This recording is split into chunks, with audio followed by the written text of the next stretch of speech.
ẹ sọ fún Genesis pé ọba àgbáyé sọ fún Genesis wípé mo fẹ́ kí òun àti Esther Ajayi kó ja ìjà wọn tán èmi àti ẹ sì níjà lẹ́yìn tó òun àti Esther Ajayi tó bá ti ja ìjà títí ẹ̀ tán òun àti Láre Tẹ́ríba sọ fún Genesis pé ọba àgbáyé sọ wípé lẹ́yìn tí òun àti Esther Ajayi bá ja ìjà ẹ̀ tán òun àti Láre Tẹ́ríba pé èmi àti ẹ̀ máa wá bẹ̀rẹ̀ ìjà títí wa. Ìgbà tó ń sọ̀rọ̀ lánàá tóun àti tó ń sọ̀rọ̀ sí ìyá Esther Ajayi yẹn ó mẹ́sàn orúkọ mi. Kí ni orúkọ mi ní í ṣe pẹ̀lú ìjà tó ń ṣẹlẹ̀ láàrin òun àti wo Esther Ajayi? Kí ni tèmi pẹ̀lú tiẹ̀? Sọ fún yín pé mo sì bá sún ẹjọ́ ẹ̀ síwájú.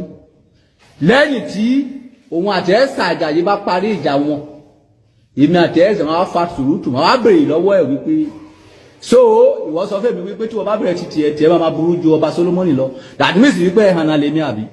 That means pé kìnìún lèmi? That means pé mi burú pé mi ò kì í ṣèyàn? Mo ì máa béèrè lọ́wọ́ ẹ̀.